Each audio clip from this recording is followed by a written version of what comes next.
Guess what I got asked? Yep, the classic "what's the deal with this idiom?" That's the spirit. I will explain it, and you've got it covered today. Let's start with a story. Imagine you're in a meeting, and your boss says, "We need to work harder to meet our targets." Your colleague responds with, "That's the spirit."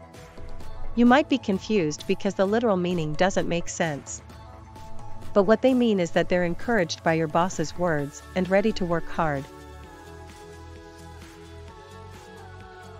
Now, let's define the idiom.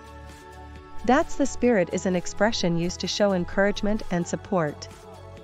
It's often used to cheer someone on or congratulate them.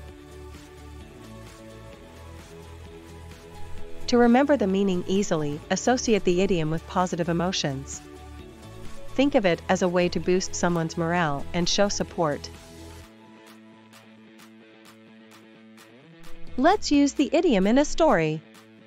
You're running a marathon, and your friends are cheering you on. As you approach the finish line, they shout, "That's the spirit. Keep going." You feel encouraged and push through to the end. Here are fun facts about "That's the spirit." 1. It's an old expression that dates back to the 1800s. 2. It's often used in sports to encourage teams and athletes. 3. It's a positive and uplifting expression that can boost morale. 4. It's similar to other expressions like "keep up the good work" and "you can do it." 5. It's a great way to show support and encouragement to someone. Let's see how the idiom is used in different contexts. 1. After a student gives a great presentation, the teacher says, "That's the spirit." 2. A coach says to their team, "We may be down, but we're not out." That's the spirit. 3. A friend encourages another friend, "Don't give up." That's the spirit. 4. A parent cheers on their child, "You're doing great." That's the spirit. 5. A boss congratulates their employee, "You exceeded our expectations."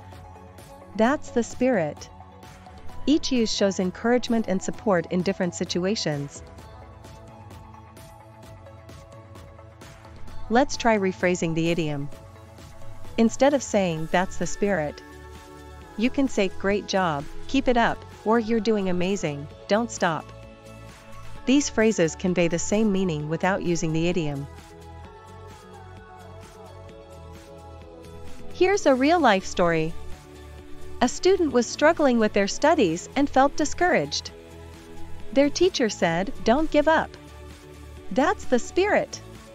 The student felt encouraged and worked harder, eventually achieving their goals. Let me introduce some similar expressions. 1. Keep up the good work. 2. You're doing great. 3. Don't give up. 4. Keep pushing. These are all expressions used to show encouragement and support. The opposite of "that's the spirit" would be "that's a shame." This expression is used to show disappointment and lack of support. Here are some related idioms that English learners should know. 1. Keep your chin up. 2. Break a leg. 3. Hang in there. 4. You're on the right track. These are all expressions used to show encouragement and support. Let's check if you've understood the information. 1. What does "that's the spirit" mean? A. To show disappointment. B. To show encouragement and support. C. To criticize someone. Answer, B. "That's the spirit" is used to show encouragement and support. 2. What's a similar expression to "that's the spirit"? A. That's a shame. B. Keep up the good work. C. I don't care. Answer, B. Keep up the good work is a similar expression to "that's the spirit." 3. What's the opposite of "that's the spirit"? A. That's amazing. B. That's a shame. C. That's funny. Answer, B. That's a shame is the opposite of that's the spirit. In summary, that's the spirit is an expression used to show encouragement and support. It's often used in sports, education, and everyday conversations. Other similar expressions include keep up the good work and you're doing great. Remember to associate the idiom with positive emotions to easily remember its meaning.